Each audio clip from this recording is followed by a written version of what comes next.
Just notice this satellite image that so many people in Sudan have been locked up to the point where their blood is being drawn from satellite images.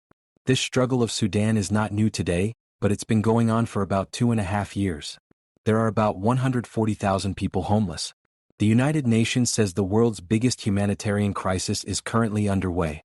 There have been at least 20 military coups outside the conflict. The record for the highest number of 12 military coups in any country in Africa in this Sudan. The common people are getting into a fight every day. But the battle for the city of El Fas since October 26th. When about 2,000 people were brutally removed from the world in 3 days, Sudan became a topic of discussion for the whole world and very interesting. Here's a 1 o'clock big hand from the UAE. Why do they kill so many ordinary people in Sudan? We'll try to get a little deeper into how the UAE is fueling this fight in today's video. So let's get started. Sudan became independent in 1956. Since then, there have been 2 o'clock housewives in this country from 1900 to 72. Also that the military coup took place at 8 p.m. But in 2011, a large part of Sudan separated and formed a different country called South Sudan. 1 o'clock country South Sudan and 1 o'clock country. This is exactly 8 years ago you go. At that time in 2003 there was a great turmoil about the Darfur region. It was so bad that former President Omar al-Bashir was charged with any side or war crimes first forward in 2000 when al-Bashir was deposed by a mass coup. Our people were thinking maybe democracy would come back to the country. But it's not working. This transition happened in 2021. Again, that military coup broke the understanding among civilian leaders. And that resulted in a terrible clash between the two sides. The name of the army is Sudanese Armed Forces, or in short SAF. That's a simple calculation. On the other hand, it must be 1 p.m. It's very interesting how they were born. I wasn't saying there was an armed uprising in Darfur in 2003. The Sudanese problem was between Arabs and non-Arabs. The government is discriminating against non-Arab populations and a full-scale rebellion began to protest this discrimination. Now the government is thinking of President Omar al-Bashir himself. Well, if I can't suppress myself, then I have no help from anyone else to suppress these non-Arab rebels. Who helped the notorious traffic group? They are not the Sudanese Arabs in their own emerging business nation. The Arab black Sudanese were very aggressive towards the Muslims, and still are talking about this vehicle suppressing the rebellion in 2003 that supports the government forces of the militia.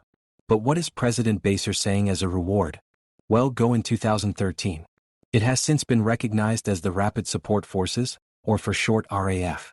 A little bit can do today in Bangladesh. If the guards were really successful in 1900, it would be like Sudan. Because the SF 1 o'clock paramilitary forces are Sudan's own state-educated military. Isn't it normal to put knowledge into this? 1 o'clock, that's the economic, political power sharing.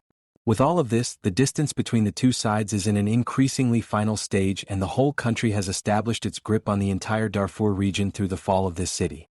But what happened after it was taken over by SF is terrible, to say the least. More than 2,000 people have been removed from the world because there are no war crimes that haven't been committed by the RAF. The flood of blood from the satellite is what I'm telling you before.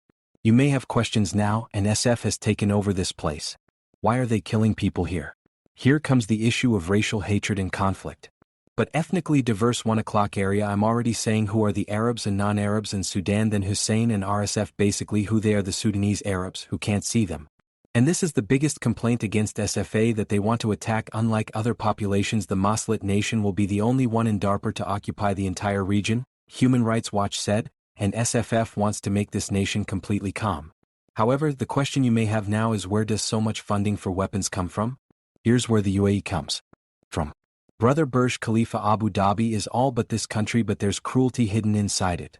You will see the major cities of the UAE including Dubai, Sharjah, gold or Sound River filled with gold transaction. Top country 1 o'clock, but you would be surprised to know which Arab Emirates own gold mine E. So where does that gold come from? This is where the name of Sudan comes from. 64 tons of gold were mined in Sudan in 2024. Many of the gold mines in Sudan are controlled. And the SF is not a legal military force.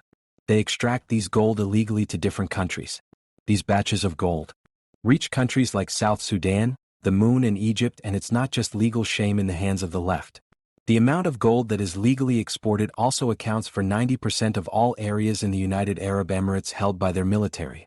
Kush gold mine located. There are two of Sudan's largest industrial gold producers, and it please 1 o'clock institution name Emerald Resources. Notice the name of the city Dubai. UAE understands where the interests of the Arab Emirates are. Again in Darfur area controlled by RSF. The family-owned Al Junaid multi-activity SCO is also owned by the attack site for $1 billion a year.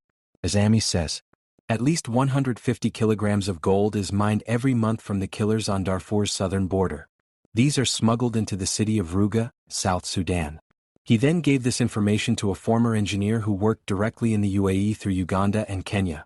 That means the gold reaches Sudan in both ways, legally and illegally. They're smuggling legal gold to take over the power, sir. They're making dollars too. These are the ones they put behind the war. The very beautiful UAE is getting gold from here. The problem between all of them has one on both sides. And by the way, they're screaming at 2 o'clock. Before the fishery. These poor people are dying of starvation. Almost 500,000 people suffer from extreme hunger, about 50,000 mothers and children suffering from malnutrition. Power politics seems to be the same in all countries. On the other hand, another one is working, and a lot of intelligence agencies say recently I won supplies for more ammunition with Chinese drones this year. Sudan's capital Khartoum lost its control as the supply increased. The war would have ended earlier if the UAE had not been involved. With the massive support from the UAE, SF has survived this war. So now again, why is the UAE government supporting 1 PM paramilitary forces like SOF without supporting the government of Maine? This is the question you seem to be thinking about because of the Sudanese government. Just last year, it is canceling a $6 billion deal with the UAE in 2000. It was the deal to build a port or harbor in the Red Sea. The UAE's relationship with the Sudanese government has deteriorated over time. Is this a case in the International Criminal Court against the UAE for aiding and abetting SF? Was Sudan. But it doesn't take this case so disgusting to send weapons into the hands of the UAE now that they first made a flight and sent them to Somalia and Libya after they entered by road. All US, European Arab officials in Sudan are confirming it is that we have seen such turmoil from the RAF since its takeover on October 26. Who really gets behind this turmoil? Other powers supporting the cake were in favor of Russia at first.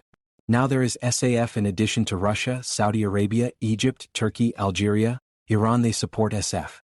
That means the actual government of Sudan, that the army is supporting them on this side. It's the UAE itself. The Moon and Ethiopia, they support the RSF. The whole conflict has now moved to 1 o'clock proxy war. There's a conflict between the two forces of Sudan.